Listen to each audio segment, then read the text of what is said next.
Just a couple quick announcements before we get started. We currently have a webinar open for registration, A Skeleton Key to Your Experience from a Jungian Perspective, with Boris Matthews, PhD, LCSW, NC-Psy-A Jungian Analyst, on May 7th from 1 to 4 p.m. Chicago time. The Jungian Psychotherapy Program and Jungian Studies Program are both open for enrollment. Finally, this is the second week of our spring fundraising drive. During this drive, we'll be releasing one episode of the podcast per week. If you would like to support the drive, you can. If you would like to support the drive, learn more about the JPP and JSP or the webinar, just visit our website, jungchicago.org.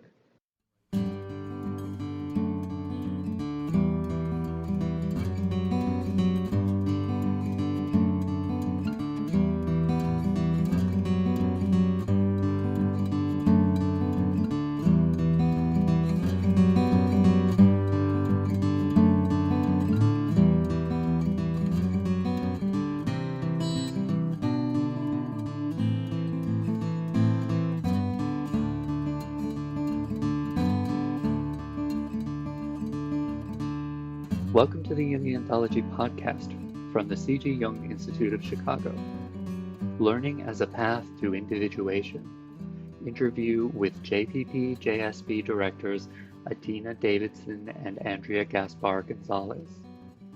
In this episode, Patricia Martin interviews Adina Davidson, PhD, and Andrea Gaspar Gonzalez, PsyD, of the upcoming Jungian Psychotherapy Program and Jungian Studies Program, about the process of individuation in this cultural moment. It's a lively discussion about self-development during moments of crisis. What is necessary to integrate painful realizations, and what happens if we don't? What do we need as individuals and groups to follow the individuation process, rather than retreating into persona? For those interested in the programs, both Adina and Andrea discuss their philosophies of teaching and explain what to expect. Before we get to the interview, I just want to read a submission from one of our listeners. Maria from Spain says, I discovered Jung and immediately felt identified with many of the things he wrote about dreams, synchronicities, and personality traits. After a while, I decided to reach out for a Jungian analyst as I had been going through a depressive stage in my life for some years. I was 40. I've been undergoing analysis since September 2019 and currently feel much better. I love the podcast. It is a privilege to have access to all of these lectures. Thank you. You are very welcome. You can support this free podcast by making a donation, becoming a member of the Institute, or making a purchase in our online store. Your support enables us to provide free and low-cost educational resources to all. Now let's get to the interview. Hello, everyone, and welcome to another episode of Jungian Anthology, the podcast of the C.G. Jung Institute of Chicago. I'm Patricia Martin, your host. I'm a cultural analyst, author, and professional affiliate here at the Institute. And it's my pleasure to welcome Andrea Gaspar Gonzalez and Adina Davidson to the podcast today. They are both accomplished Jungians in their own right, and I'd like to tell you a little bit more about them. Andrea Gaspar Gonzalez holds a PsyD, that's a doctorate in psychology, and she's a practicing therapist in the Chicagoland area. Her focus is on the treatment of trauma and sexual abuse. She was a recent fellow in the Jungian Psychotherapy Program and a graduate of the Jungian Studies Program, both at the C.G. Jung Institute of Chicago. Her current research is about the collective psyche and the application of Jung's theories to the present cultural climate. And she's re-examining the archetype and archetypal material, especially as it relates to the concept of the feminine, from a fourth wave feminist perspective. Adina Davidson is our other guest. She's a PhD, a Jungian analyst, and a graduate of the C.G. Jung Institute of Chicago. She's in private practice in Cleveland Heights and Beechwood. Both of those are in Ohio. And she serves as an adjunct professor at the Cleveland Institute of Art. Adina is also on the board of Jung Cleveland. Both of you, welcome to the podcast. Thank you. Thanks for having us. So both of you are instructors at the C.G. Jung Institute of Chicago. And today we're going to talk about that journey that people take to learn about the work of Carl Jung and how that journey shapes their lives. So first of all, I want to thank you both for being here. You're both very busy, and you have a lot of insight, I think, in this time of upheaval and, life during COVID. And you've been teaching, both of you have been co-teaching a program throughout the pandemic on Jung's final work, Memories, Dreams, and Reflections. And I think that's so poignant that you have had this opportunity to impart the work and wisdom of Carl Jung remotely. Andrea, I want to start with you. What stood out about that experience of teaching that kind of, intimate work in a remote Zoom situation? Yeah, it's a great question. It was such a transition for all of us, and I was actually finishing up my fellowship in the Jungian Psychotherapy Program, the JPP, when everything moved to online and the pandemic started.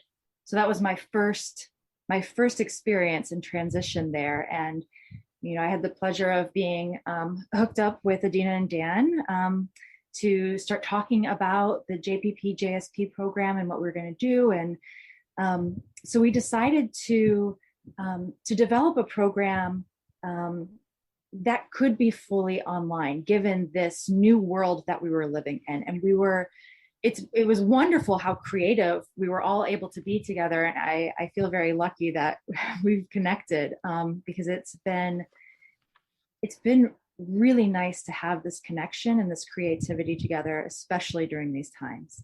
Because I wasn't sure when this all started, how are we going to make this transition in the different areas in our lives? But we came together to develop a program that was fully online with the Memories, Dreams, Reflections. And I think that we spent a lot of time wanting to be intentional about what it would be like.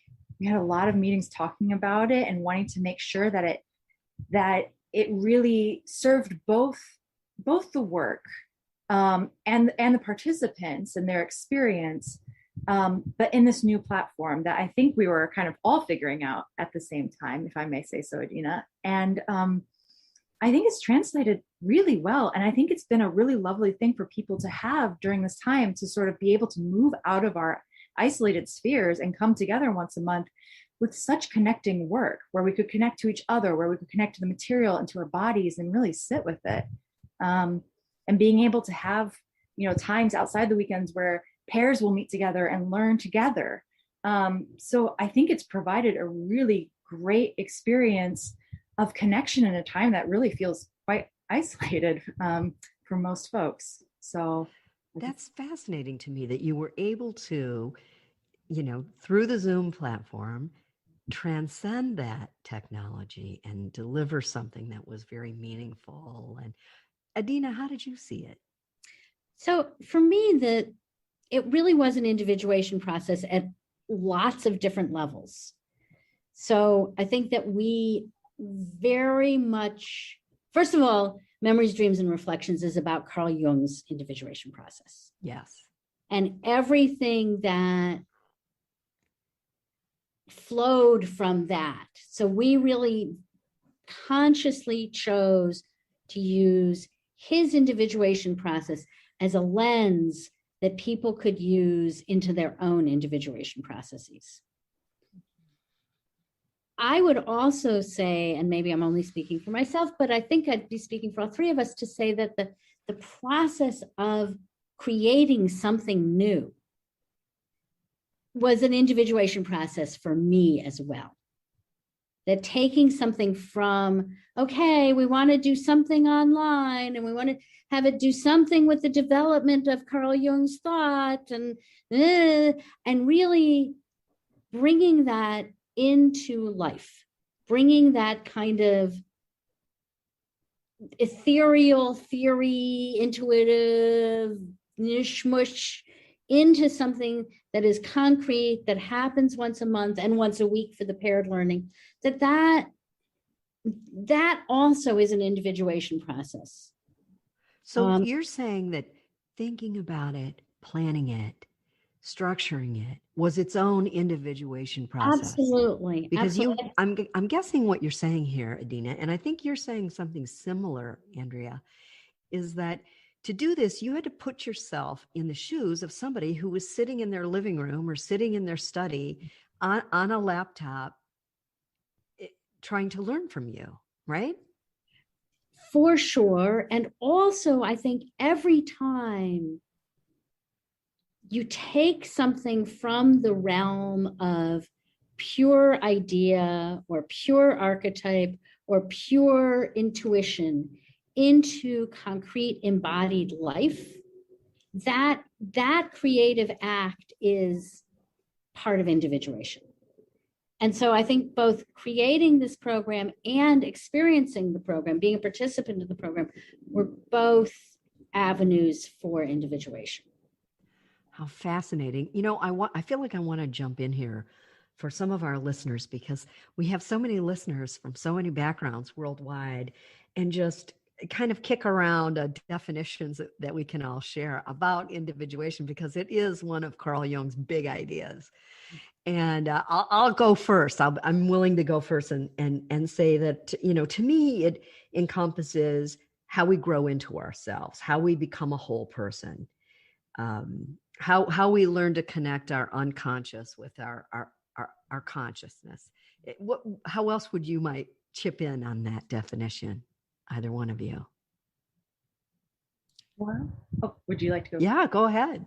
So something Andrea. that always comes to mind for me, and I hope I don't attribute it to the wrong person, but I think it was June Singer who talked about it being like a boat on the ocean. And if it's not June Singer, I am so sorry for not remembering the right person, but that you are learning, basically you're learning about the boat and how to steer the boat. You're learning about the water and the currents and the waves and the wind. And you have to learn all of these pieces in order to be able to navigate and understand too, that there are parts of it that, a lot of it actually, that you're not in control of. You're just this little person holding on to this wheel of this boat on this massive ocean with this whole world around you that you have to come into awareness of to be able to navigate. And that there are all these different forces around you that have to you have to learn how to move with, that you have to learn, that your body has to learn, that your soul has to learn in order to be able to move through this life. So that was, for me, that's what I think of when I think of individuation. I'm probably not doing her image of it complete justice, but I don't know. I you know what? To me. I think that's a beautiful, very visual. And Adina, do you have anything to add to that? You know what I would add is maybe a little prosaic in comparison to that incredibly beautiful image, which is that I think that sometimes people confuse individuation with individualism. Oh. And so I think that sometimes people think that individuation means something that sort of separates me from other people. That I'm becoming sort of more and more my individual self in my little box. Right. And I think that that's something that we need to be very careful of. There are people who have maybe been very extroverted, very outer oriented, very connection oriented, for whom that becoming whole is really a matter of turning inward and involves some separation. But there are other people who perhaps were more separated to begin with, who it's going to be more connecting outward. And Jung said, no matter what, when you have those times of turning inward, you then have an obligation to bring that back out into the world. And again, I think to kind of bring it back to the program planning that Andrea and I have been doing, that I think that's very much that end of the individuation process. I think both of us had the luxury of doing some pretty intensive inward processes in our training, for me in analytic training, for Andrea in the JPP and JSP, the Jungian Studies Program.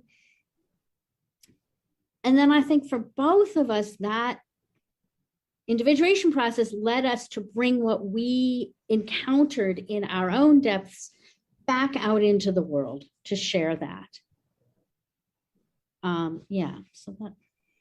So, I also participated in the JSP JPP program. Mm-hmm. And one of the things that I recall so profoundly is the feeling of being in that community and having everyone on their own journey, individuating as they engage in Carl Jung's work.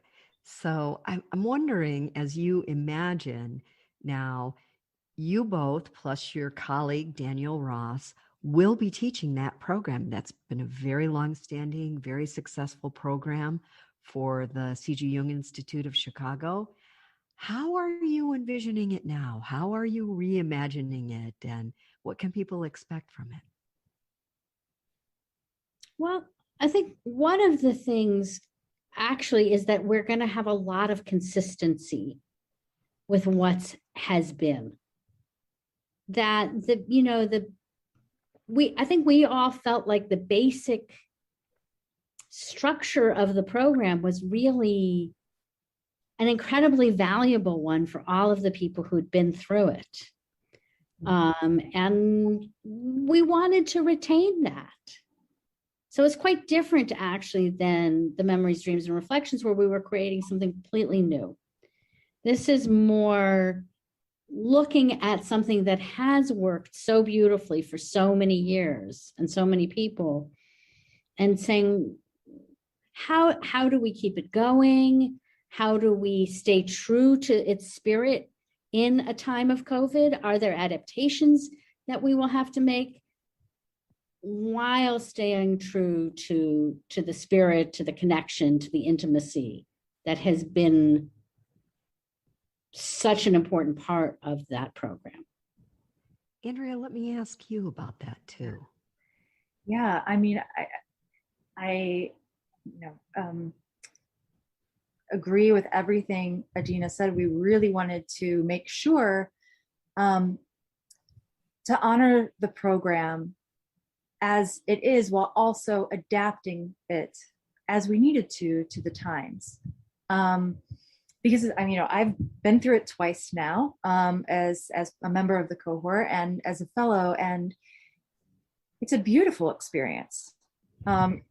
It's been extremely meaningful to me. It means a lot to me. And so we wanted to make sure to be able to do it justice, whether it was online, which, may happen at the start, right?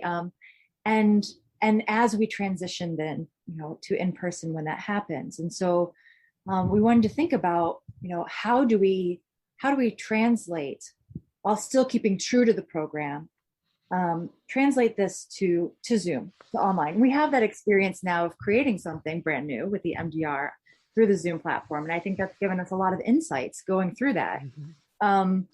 And so we're taking that knowledge and we're taking the heart and the soul, I think, of the JPP and JSP program, and then moving it on. We're having a couple of different plans, kind of seeing how things go, as we have to be flexible with the pandemic and how things are and what's safe. But I think that we're doing justice to the program, whether it ends up starting online or whether it ends up starting in person.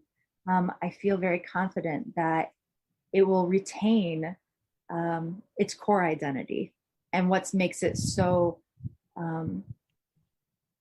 moving for participants and for people who are teaching or directing. Yeah, I wonder if part of what you maybe have insight in, being both pioneers in online learning as a result of the pandemic, is how to witness someone's individuation as they learn, and to kind of, hold the space for it so that, people, you can develop and grow confident in the material. And what kind of feedback do you get from your students about that part of it?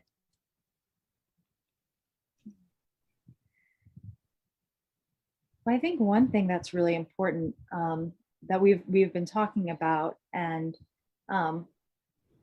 we want to be sure of, and we've been developed for the MDR, and we're continuing to think about and develop for the 2-year program starting in the fall, is really that idea of containment and the container, and wanting to really have that safety, which is necessary to be able to connect deeply to the work, to the theory, to each other, to yourself, and that we're really being intentional about creating this container for the weekend, to create this container for the group, for the cohort, so that they can come together with their individual energies and with the group dynamic that develops, to be able to move through this process individually and as a group, because I think the individuation happens on both levels. But that that we're creating that space for them to be able to do so. And this is something that we do through through the large groups, to bring people together, to kind of be able to settle into our bodies. And we're paying a lot of attention too, as we have in the MDR program, to our bodies, because when we're sitting all the time, we lose that, or we're uncomfortable, and that pulls us. And so we want to make sure to bring the body into it. So it's part of the process. So we're kind of taking all these pieces that we've learned and been thinking about to create this container to help facilitate these dynamics. I see you, Adina. You're shaking your head, so I know you have something to add to this. Yeah, last month in Memories, Dreams, and Reflections, we read a whole section that Jung wrote about the idea of temenos. And temenos is the sacred circle that you draw around yourself. Both creates a protected and sacred space within which one can confront the unconscious. And I think that when Andrea talks about the container, that's the same idea of a temenos. And so when we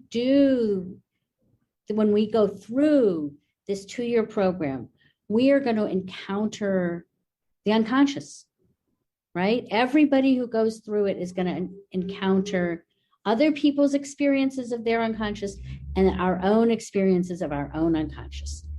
And one of the things that the program does, obviously, is to create chances for those encounters, but to do them within that temenos, within that sacred circle. So this is fascinating. In other words, part of the skill development that goes on is people learn to do that, right? As a way to walk through life, is to consciously, first of all, step into the space where temenos can make it possible that you have an encounter with the unconscious. That feels like missionary work in the 21st century, as I look out at the culture, which is my job to do. And maybe, of course, Andrea, you might have insight into this as well. I think about the part of us that wants to learn and is curious about the world and eager to expand. And I wonder, as a collective, how is that part of us holding up in the culture right now? Do you have any thoughts on that? Oh, I know it's a pretty big idea. Right. Gosh. Are we okay? Do you think that we're going to bounce back and there's not going to be any glitch in the collective psyche's ability to kind of rebound and keep learning, or have we been worn down? Has there been some wear and tear here? Well, I certainly think there's been some wear and tear in the collective. I think that's clear. I don't think that can be denied, but there can be wear and tear, and there can still be recovery from that.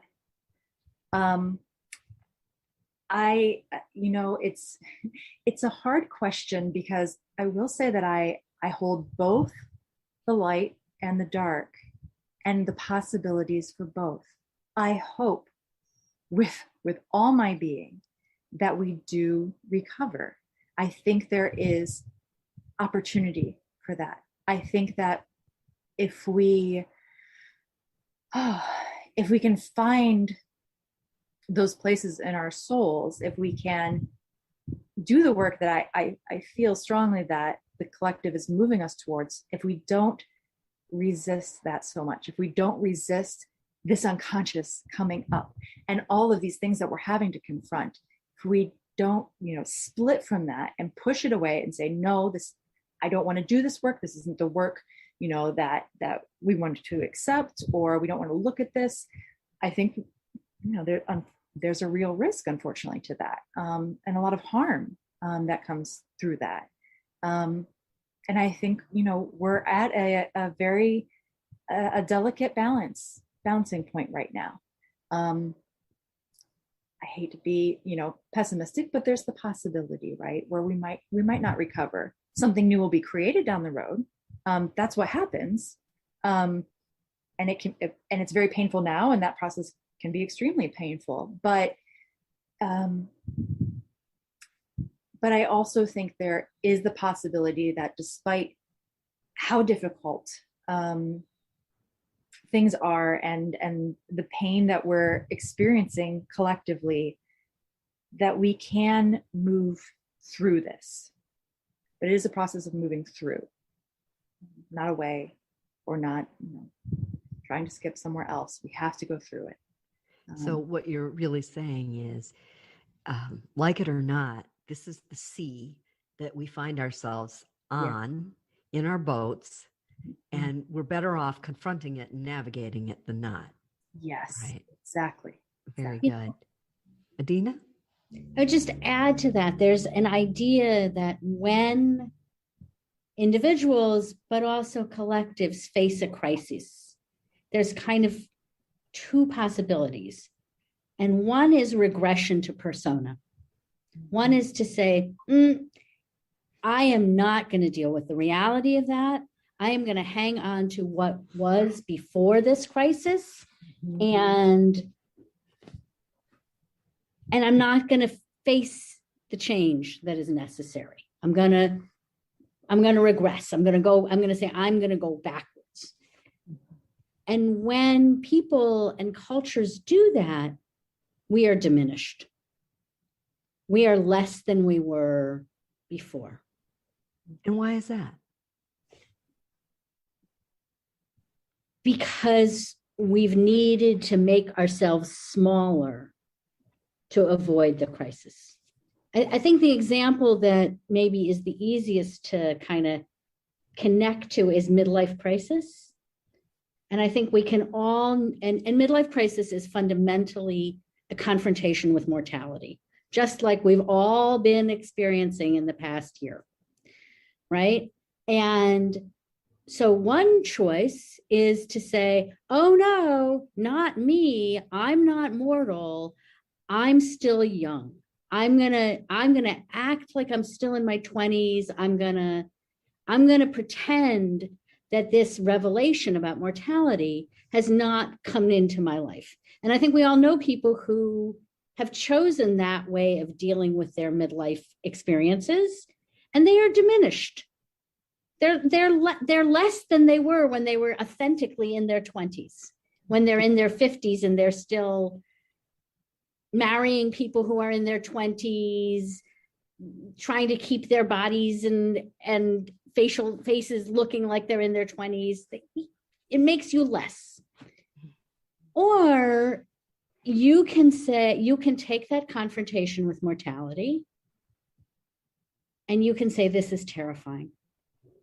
This unravels my sense of self. And I'm going to look into that as open-eyed as I can and take in this new reality that I am mortal, I have limits, and be changed by that. Be perhaps softened by it, be more conscious as a result of it, rethink your priorities. And what is really, really important to me, because life is limited. And again, I think that as Andrea was saying, collectively, we're faced with that choice right now. We can regress to persona. We can go, okay, we're just going back to the way it was before. Or we can say, oh no, we are genuinely vulnerable in ways that we had not experienced ourselves collectively as being. And we can figure out what it means to soften, to be more compassionate, to be clearer about what our priorities are as a culture. I think it'll be fascinating to see if that conversation can be had, if people are ready for that yet. Are they standing in their strength enough to have the conversation, you know? And that's the hope, right? Because if you can have the conversation, then the growth occurs. If you can't, then the diminishment is inevitable. Well, and it seems to me that the persona was never intended to do all this work. It was never intended to do all this heavy lifting. Mm-hmm. You know, when I talked to the people in my research cohort about how much time they're using online, spreading the persona as thinly and as broadly as it possibly can be stretched, and they're suddenly feeling all of these side effects. Mm-hmm. And so I think about this, and I think about the future of Jungianism. Like, why study Carl Jung now? Why is it important for you to teach it and people to learn it? I'm eager to hear what either one of you might have to say to that. Again, because I think that this idea of consciousness that's the hope. That if we can be conscious and present to our own experiences, including, if I'm going to be honest, what's been a very dark year. But if I can be conscious and present to my own experience of that dark year, then something new can come out of that. And if I cannot be conscious and present, then, as you said, I'm just going to lean on persona, and it's not persona's job to do that. It's too much to ask, you know. So I think that's at least part of what Jung brings to scary, difficult times. I think that the other thing, and I remember, Andrea, you talked about this, so I'm just going to introduce it, and then I'm going to ask you to talk about it, was that Jung's life is actually particularly suited to transitions, to crises, because he lived through 2 world wars on his soil. And I'm going to, like, if you want to expand on that, because I'm really stealing that idea from you, Andrea. No, that's okay. Yeah, I mean, I think that, you know, we are all informed by our experience, and Carl Jung is no different.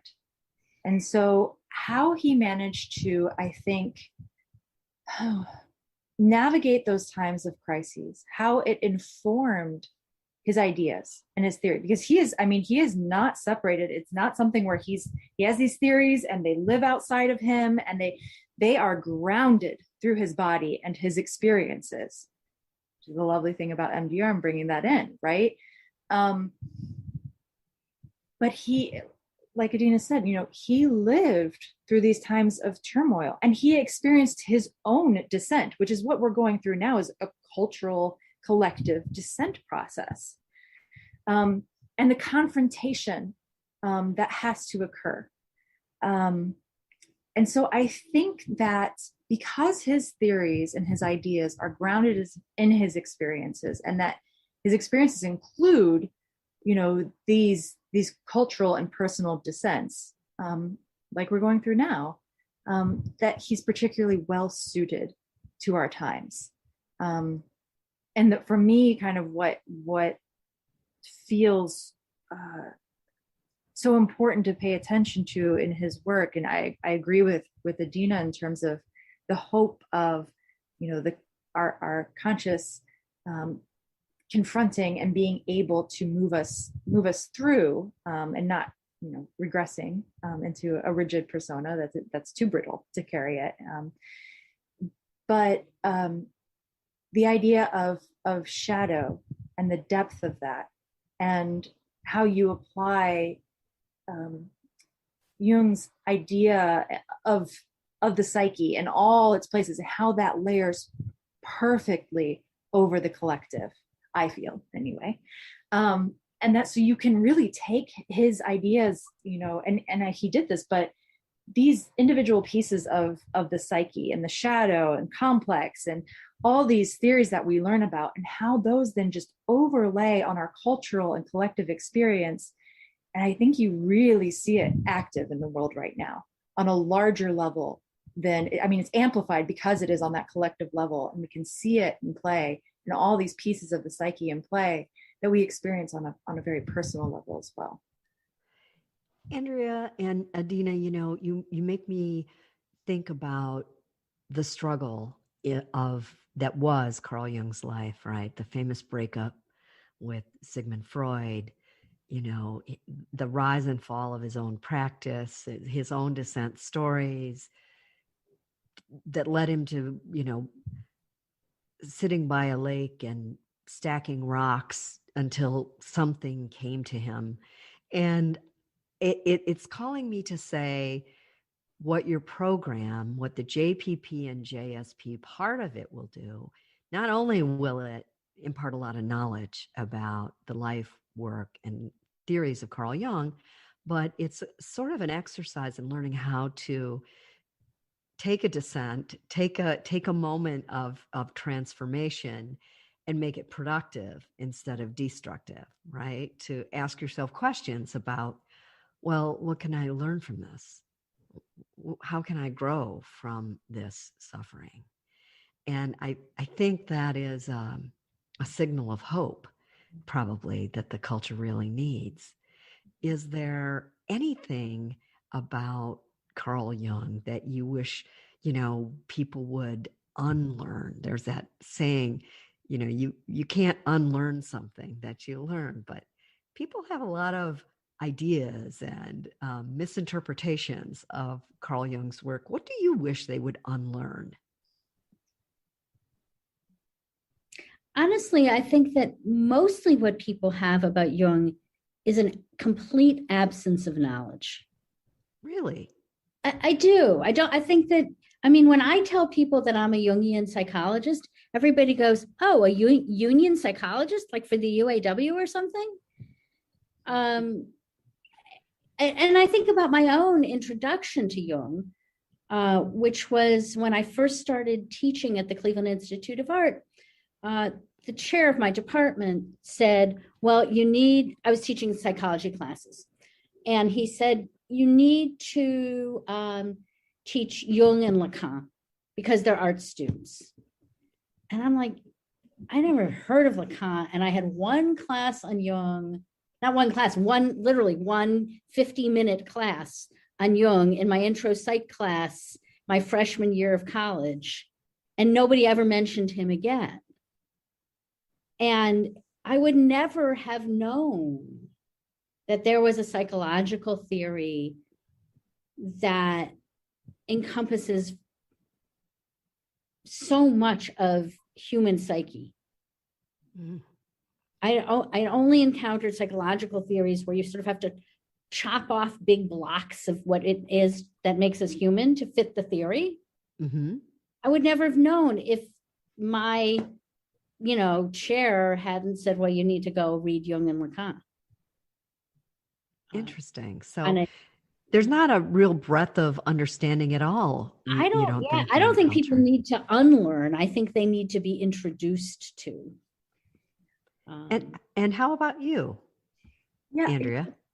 I would tend to agree with that. And I think if there's anything to, I don't necessarily think unlearn, but learn or soften, is to have an openness. Because I do think that there is, I had a very similar experience. Jung was very briefly discussed in my doctoral program. And sometimes, sort of brushed aside, some of the brushstrokes in terms of, mystic, psychotic, those maybe are the things to unlearn or to open, right? Mm-hmm. To say, okay, well, and what does that mean? Right. Let's unpack that. Exactly. And so I think really it's more about having a stance of openness, having a softening and a willingness to take in kind of the rather new information to a lot of people, I think, because it does, as Adina said, like it's wonderful to have a psychological world that can hold all of you, and not just all of you, but I would say the whole world. It's not just a psychology for an individual. I don't think.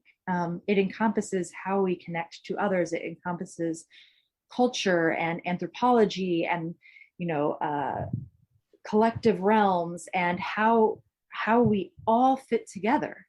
There are really exciting areas that are coming up with eco-psychology, and that have been actually around for a while, but seem to be more on people's mind lately. And, so how the planet fits into all of this, how the earth fits into all of this. I mean, it's an enormous theory. But it's interesting though, right? What if the collective knew it was a collective is the question, right? I mean, wouldn't that be powerful? Wouldn't that be? So class by class, student by student, I guess you're chipping into that. You're adding to the collective, knowing it's a collective, and that there's strength and vitality in that idea, and that what we think about and put into that collective affects everyone. It's sort of it's a way, I guess, to look at the future. And I want to ask you both, because I ask everyone this question.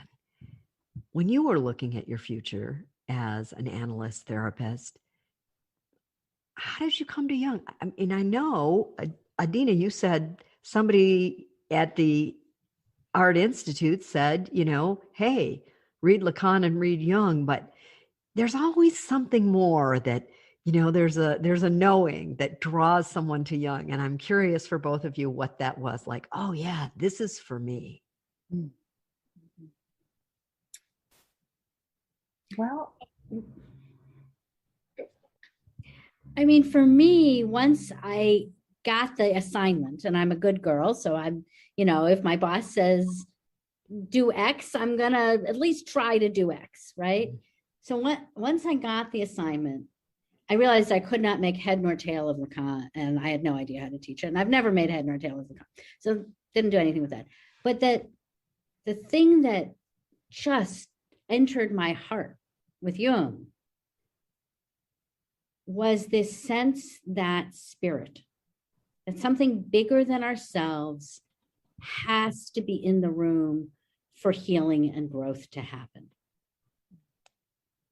And that is an integral part of an understanding of human psyche. And what about you, Andrea? Yeah. To take us out on your knowing moment. Yeah, it's an interesting thing, because I often wonder about it myself, where it's like, how did this journey begin exactly? And I can't quite pinpoint it, but it was very, I guess I could say, very synchronistic, which is another part of Jung's theory. But but really all of these things came together in my life sort of at the same time, pretty much by chance. So I was working on my dissertation. I was in the beginning stages of coming up with my proposal, and I had an idea of wanting, to study a certain thing. And someone's like, well, have you read much about Jung's idea of shadow? So I came into Jung through shadow and that concept. And at the same time, I started my own individual therapy process. And I searched, for someone who had some Gestalt background, but it turned out that they were a Jungian analyst. And then at the same time, let's see what's kind of going on with Jung in Chicago. And I found the Institute. And so while I was in my graduate program, I applied for the JSP, the Jungian Studies Program, and I started that. So it was all these things coming together at the same time. And for me, it was like, it's really connected to my soul. It was the work of my soul. And it felt like just dropping down into this realm that I knew existed, but I didn't have language for. I didn't have a map exactly.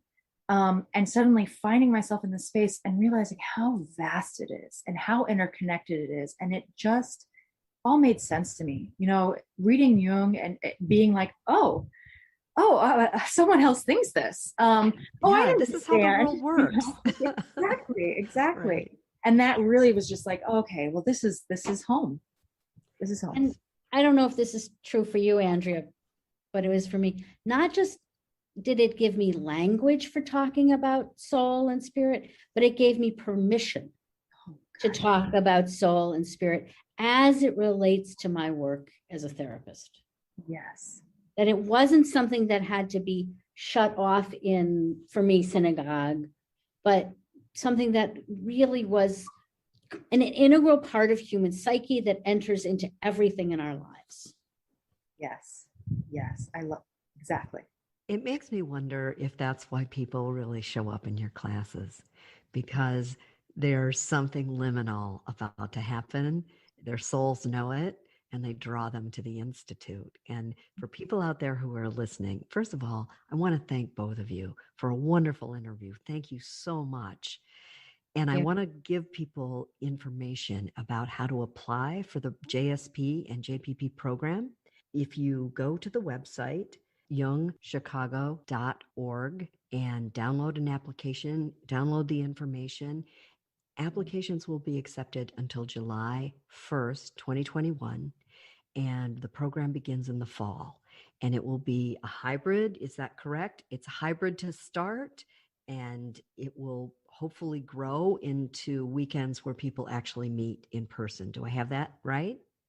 What I would say is that we are going to follow CDC guidelines for safety. Very good. So when it is safe for us to gather, we will gather. And when it is not safe for us to gather, we will gather virtually. Perfect. Thank you all very much. And I give you great marks for how you've set the program up, and I'm sure many people will benefit from it. Thank you so much. This was really, you're a wonderful interviewer. It was really great. Yeah, thank you so much for the conversation. It's been great. So thank you. Yeah, I enjoyed it as much as you did.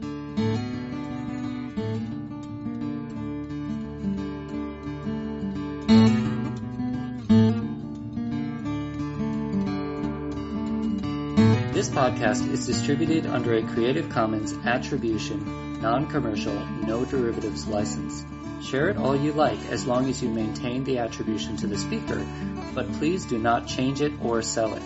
If you like this episode, tell your friends about us or leave us a review on iTunes. For more information about classes, training programs, videos, audio, this podcast, or to find a Jungian analyst near you, visit our website, www.jungchicago.org. Thank you to the 2020 donors who gave at the supporting member level and above: Barbara Anand, Usha and Ashok Beatty, Jackie Cade Bryan, Eric Cooper, Judith Cooper, Kevin Davis, George J. Didier, James Fidelibus, John Korolewski, Marty Manning, Diane Sherwood, Deborah P. Stutzman, Deborah Tobin, Alexander Wayne and Lynn Kopp, Gerald Weiner, Karen West, and James Taylor, and Ellen Young. And thank you to everybody else who gave at that level but wishes to remain anonymous.